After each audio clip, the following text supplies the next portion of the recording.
সুদীর্ঘ পুরাতন যে ওয়াকফ বোর্ড, সেখানে আজকে 9 লক্ষ উপরে কোটির উপরে তাদের যে একর সম্পত্তি আজকে ওয়াকফ বোর্ড নিয়েছে, সে ওয়াকফ বোর্ডকে অবিলম্বে ভারত সরকার যাতে বাতিল ঘোষণা করে। শুধু তাই নয়, আপনারা যেখানে আমাদের প্রত্যেকটি হিন্দু নাগরিক সমাজ আছেন, আপনারা যার যার বাড়িতে হকারি ও কাজের নাম করে যে সমস্ত মৌলবাদী মুসলিমরা বিভিন্ন দেশ থেকে এসে এখানে থাকছেন, যদি তারা আপনাদের বাড়িতে থেকে আপনাদের সাংস্কৃতিক পরিবেশকে বিনষ্ট করছে, তাদেরকে আমরা বলবো সামান্য স্বার্থের জন্য, সামান্য অর্থের জন্য আপনি ভাড়া দিয়ে তাদেরকে রাখবেন না, আপনি তাদেরকে অবিলম্বে বিতাড়িত করুন। খুললাম চ্যালেঞ্জ। কেন বলছি? কারণ আমরা বারবার প্রমাণিত হয়েছে রাজনৈতিক কাজের সুবাদে ল্যাব বিক্রির নামে, চুল বিক্রির নামে রাজ্যে এসে আমাদের ত্রিপুরাকে তারাই বলছে যে শান্তির ত্রিপুরাকে আমরা অশান্তি করছি, এবং আমাদের এখান থেকে বহু মা বোনকে তারা নিয়ে সেখানে নিয়ে উত্তরপ্রদেশ, পাঞ্জাব, আরব দেশগুলিতে নিয়ে বিক্রি করছে। আমরা চাই না এখান থেকে আপনারা বিগত কয়েক মাসের মধ্যে প্রায় 30টির উপরে ঘটনা হয়েছে। কয়েকটি ঘটনা এখানে যারা সুপরিচিত বিলোনিয়া শহরের যারা অ্যাডভোকেটরা আছেন ওনারা জানেন, এবং আমরা দেখেছি হিন্দু অ্যাডভোকেটরা সেই সমস্ত জিহাদি মোল্লাদের সমর্থন করেছে। আমরা তাদেরকেও বলতে চাই, আপনারা আইনের পথে চলুন, সুনির্দিষ্টভাবে চলুন।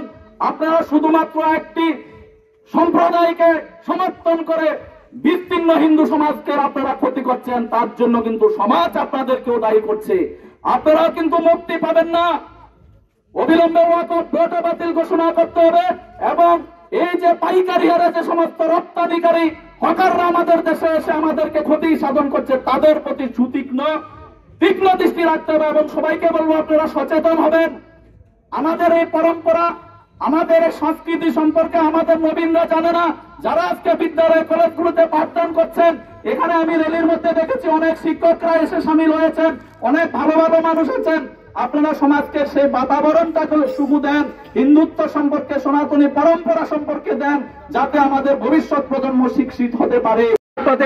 তাদেরকে উলঙ্গ করে আপনারা ওদের পরিচয় জানতে চেষ্টা করছেন, ও কি হিন্দু না মুসলমান।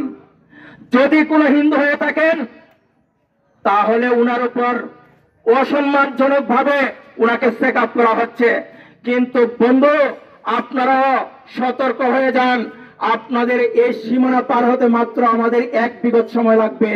আপনারা যদি এই ধরনের অনৈতিক কাজ করেন, তাহলে কিন্তু আমরা প্রত্যেকটি হনুমান সেনা হয়ে আপনাদেরকে সঠিক জবাব আমরা দেব।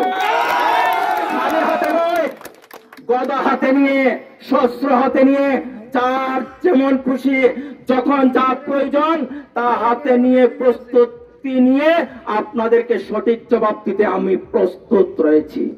এমনকি সার্জিক্যাল স্ট্রাইক আমরা অতি অবিলম্বে করছি। আপনারা প্রস্তুত থাকুন, চ্যালেঞ্জ করছি সার্জিক্যাল স্ট্রাইক করার জন্য। সবাই প্রস্তুত? সবাই? জয় শ্রীরাম।